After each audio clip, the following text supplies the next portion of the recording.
Welcome to tonight's edition of the Friday Night Frenzy alongside Ross Bolin. I'm Rob Hughes, and we start the show with a rivalry game that is unlike any other. It's the battle for the sword between Harrison and McCutcheon. The Mavericks came into tonight's game winners of 3 out of the last 4 games between the two schools, but it's Harrison that leads the all-time series 27-16. The Mavericks with all the momentum going into this game, and that's what we're playing for tonight, the coveted sword. Mavs got the ball first, and they were on the move until Nate Deno puts the ball on the ground. The Raiders recover, and they would take advantage. Senior QB Jake Lasky fakes the handoff here, and he is on the move. A big gain down the sideline, and just like that, the Raiders are in business. And a few plays later, Lasky hooks up with Nathan Brown on the out route. No, seriously, out of view. The only place on the field I couldn't see. My bad, Nathan. My bad. Raiders lead 7-0, and they were fired up at that point. But the Mavericks would respond. After Deno returns the kick to midfield, he caps off the drive with the touchdown. He bounces it to the outside and walks into the end zone.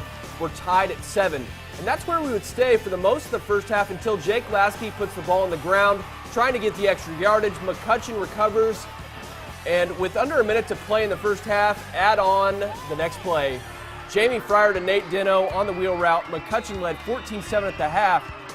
They would win this one very close, though. 24-19 was the final. Sticking in the HCC, the Lafayette Jeff Broncos visiting the 2-1 Noblesville Millers. Student section's loving the weather. First possession for Noblesville. TC McKiernan passes it to Zach Cable to set up the field goal. Not a lot of scoring early on in this one. The field goal by the Millers from just about 30 yards is good, and no doubter splits the uprights. Matt Johnson back from injury for the Broncos, but aside from an 80-yard run by Darian Green for a score, they couldn't get much going. The Millers take it in the end, a hard-fought 24-13 win over the Broncos. Back in town, Central Catholic looking to avenge their loss at Culver last season. Emily Denhart, Hayes Cronk, Evan Kennedy fired up. On 4th and short, Culver decides to go for it near midfield.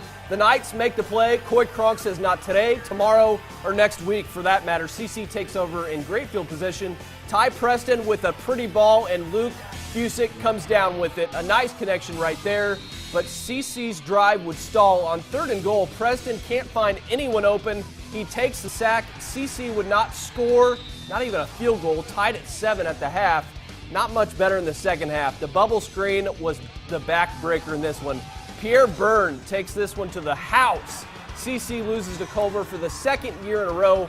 14-7 was the final.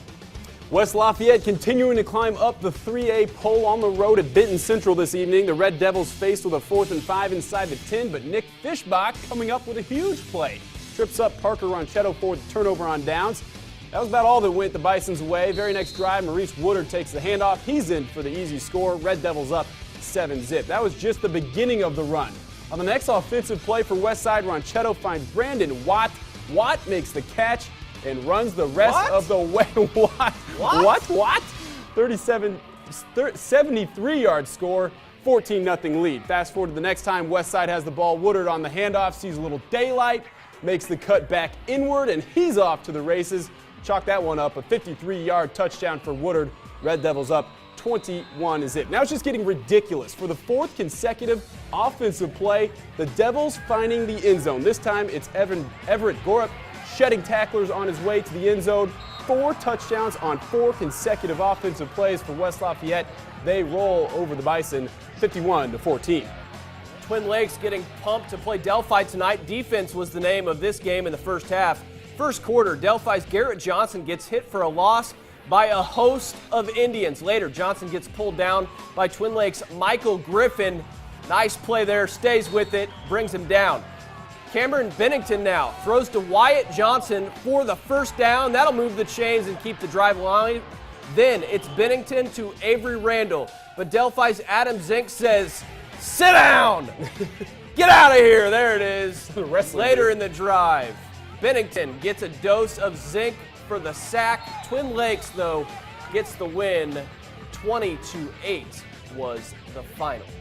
And that'll do it for the first half of the Friday Night Frenzy, but we are just getting warmed up. Make stops at Rensselaer, Frontier, Frankfort, Clinton Prairie, Crawfordsville, South Newton, Southmont, Rockville, and Riverton Park with an E. The Frenzy will be right back. The